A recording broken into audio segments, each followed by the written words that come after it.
continuidade às nossas aulas de Direito Constitucional, aluno Dilnei Severo, no nono período da UGB, aulas destinadas ao pessoal do quarto período da UGB e outros, né, que caiu na rede, a gente sabe, né, caiu no YouTube, todos estão aptos a assistir, né.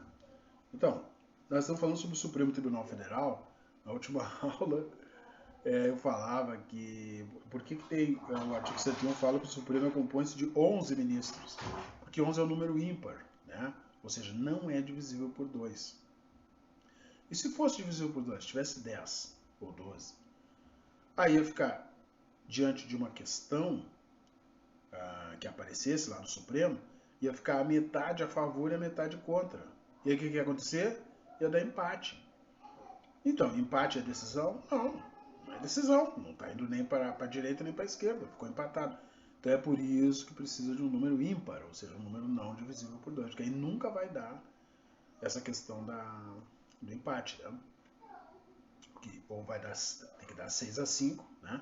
6 favoráveis, 5 contra, ou 5, né? Invertendo, né? 6 contra e 5 favoráveis, entendeu? Então quer dizer, tem que ser um número ímpar, só por isso, tá? Só por isso. E aí vai acontecer que, além disso, esses ministros do Supremo, os ministros do Supremo que a gente conhece, Luiz Fux, Marco Aurélio Mello, Gilmar Mendes, aquela turma que a gente conhece lá, Alexandre de Moraes, né? Eles todos têm que ter mais de 35 anos e menos de 65. Então, quando chega aos 65, o ministro do Supremo tem que ir para casa, né? Então, eles têm que ter ainda um notável saber jurídico e a reputação ilibada, né? A reputação ilibada, sem máculas. Ou seja, o cara tem que andar reto, não pode ter ficha suja, digamos assim, né? Tá? E o notável saber jurídico. Agora, atrás dessas denominações de notável saber jurídico, reputação ilibada, etc., a gente ainda vai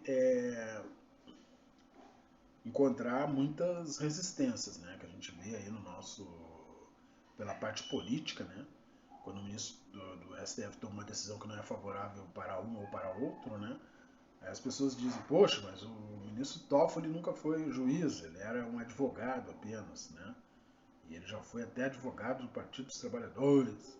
Toffoli foi advogado do PT, tem um outro ministro também, acho que foi o Gilmar Mendes, alguma coisa assim, e hoje é ministro do Supremo. Então, quer dizer, mas eles entraram.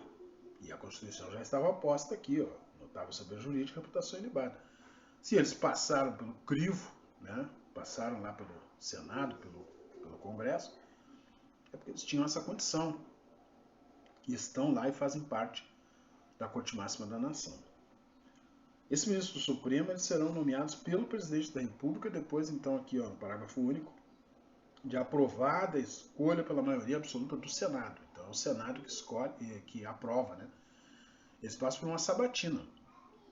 Dia desse, o último ministro que entrou, vocês lembram que o presidente Bolsonaro falou que ele queria um ministro profundamente evangélico? Aí nomeou o ministro lá, é o último que entrou. Não é o Nunes Marques, não, é o outro, o último que entrou aí.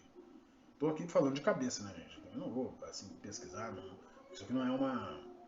Não estou dando notícias oficiais, né? Eu estou falando informalmente e me utilizando desses exemplos para ilustrar uma aula de direito constitucional, porque é como se a gente estivesse, às vezes, falando na mesa de bar, né? Você, aluno do direito, está lá conversando na mesa de bar, tomando cerveja, você vai misturar aquilo que você sabe, né? Seu conhecimento jurídico ali, você é do direito, ninguém vai esperar que você fique falando lá só abobrinha, né? Claro, se o assunto for de política, né? Mas às vezes você vai dar uma opinião fundamentada. Não, o ministro do Supremo, eles são escolhidos assim, eles são escolhidos, né, dessa forma e tal. Você vai conseguir falar e dizer alguma coisa de fundamento, né, baseado nisso que a gente está falando agora. Mas não é que você vai estar lá na mesa do bar, você vai decorar aquilo, vai puxar o Google para provar para a pessoa. Não precisa isso. Mas em linhas gerais é bom que a gente saiba, né, de onde vêm as informações. E a gente sabe que é aqui no Vademecum, no artigo 101, falando sobre o Supremo. O 102, ele fala, então, mas só completando, os ministros são nomeados pelo presidente, mas eles passam pelo Senado, são sabatinados, faz um monte de pergunta para eles, e depois o Senado diz sim, né? Está aprovado. Aí o presidente nomeia. Né?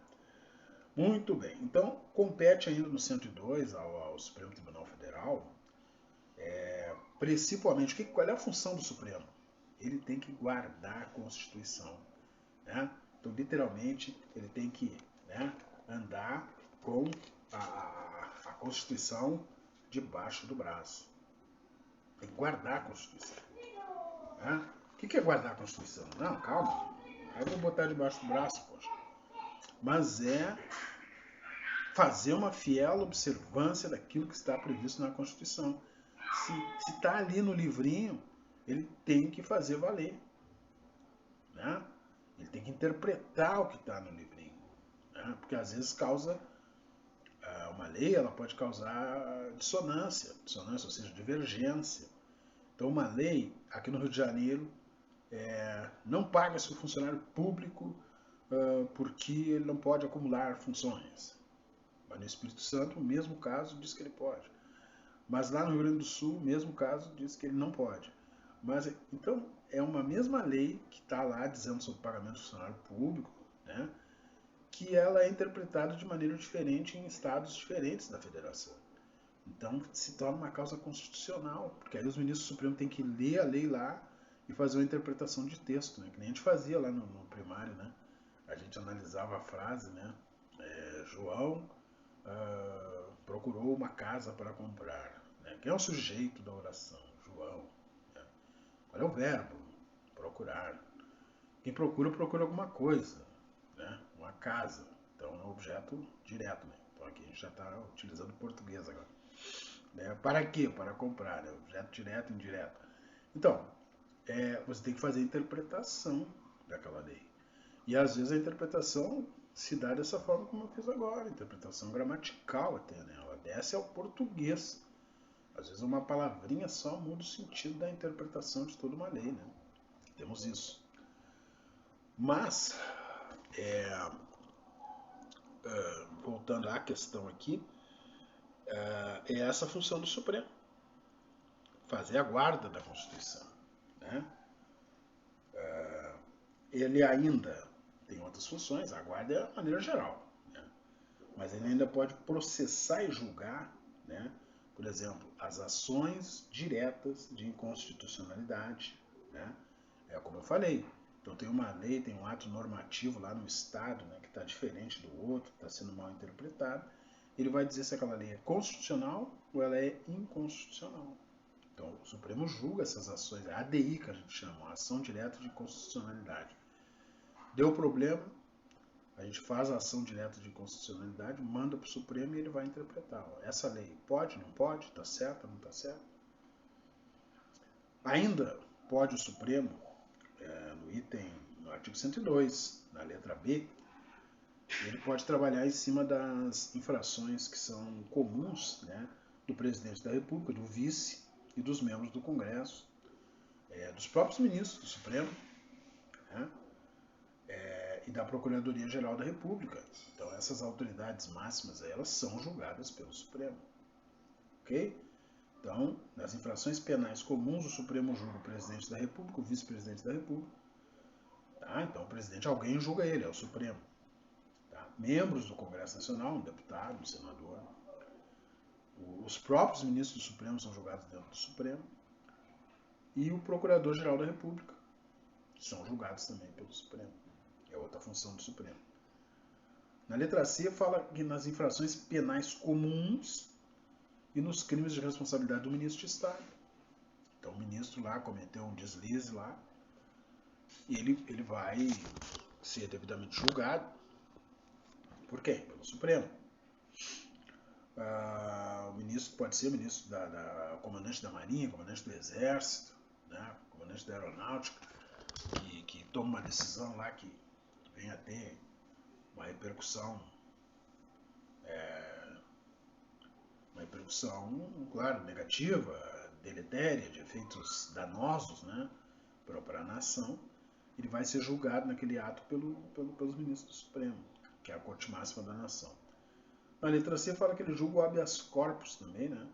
Sendo paciente qualquer das pessoas que estão referidas nas alíneas anteriores. Então, se o presidente pede um habeas corpus, se o vice pede um habeas corpus, né? O habeas corpus seria salva o meu corpo. Ou seja, eu estou para sofrer uma injustiça, né? E aí eu, provisoriamente, ou se eu já sofri, né? Vou sofrer uma injustiça, vou ser preso, vou ser destituído da função e tal. Eu uso um habeas corpus, eu mando lá para o Supremo, mas eu tenho que ser o quê? Presidente, vice, membro do Congresso, essas autoridades que a gente falou aqui, ministro de Estado. Então, quando essas autoridades vão sofrer uma injustiça, uma ilegalidade, alguma coisa, ou já sofreram, foram presas, sem o devido processo legal, etc., elas entram com o habeas corpus, eles salvam o meu corpo enquanto julga-se o mérito da questão. Então, quem julga o habeas corpus dessas autoridades, tá, é o Supremo.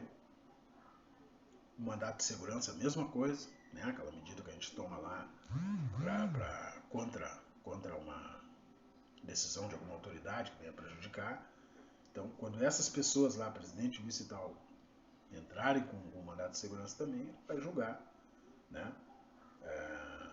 Vai julgar esses instrumentos, né? É a função do Supremo. Aí vai mais, outros tipos de litígios, né? O Supremo vai julgar também, aí você vai se estender pelas letras E, letra F, né?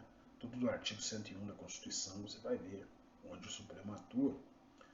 Aqui a letra G me chamou a atenção a extradição, né, solicitada por Estado estrangeiro.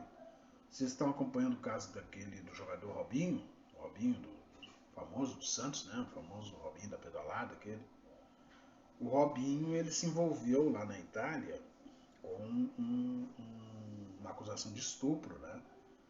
Foi numa boate, foi à noite, aquela coisa, né? Jogador de futebol, né? As meninas que acompanham, né? Vulgarmente conhecidas como Maria Chuteira, né? Mas deixa pra lá. E houve envolvimento, né? Foi acusado de estupro, né? Sem demérito pra menina que foi envolvida no crime, né? Mas ele foi acusado de estupro. Então, o Tribunal de Justiça italiano ele já fechou a sentença lá, acho que é a corte máxima, né? E foi pedido a extradição do Robinho, né? A extradição do Robinho. De maneira que ele estando... É claro que no momento que isso aconteceu, ele saiu do Brasil, da Itália, ele estava lá jogando, e ele veio jogar no Santos, aqui em São Paulo. Mas o Santos, tão logo se deu a notícia lá de que ele estava sendo julgado, aí a torcida, o quadro social do Santos, porque o Robinho foi criado no Santos, né? Então ele voltou para ter o carinho do Santos no momento que ele foi acusado de crime na Itália. E aí ele voltou para jogar no Santos, mas aí a torcida do Santos... imagina onde fosse o Santos jogar e levasse o Robinho, e as manifestações da torcida, né? Infelizmente a torcida já foi em campo de futebol, você vê, né? O pessoal começa a gritar coisas, né? Chamar a pessoa de assassino, qualquer coisa, a torcida adversária, né? O Santos vai jogar, o adversário do Santos vai começar a chamar ele disso. Então aí o clube houve por bem que ele não... Ele até tinha assinado o contrato com o Santos, né?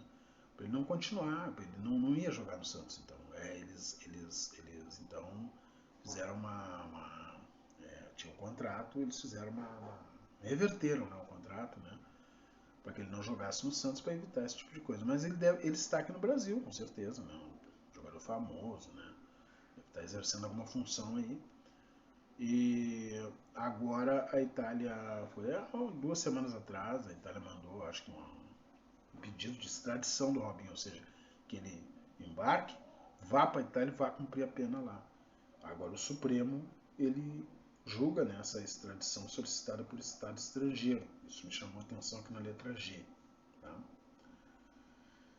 E continuando, nós podíamos falar agora dos conflitos.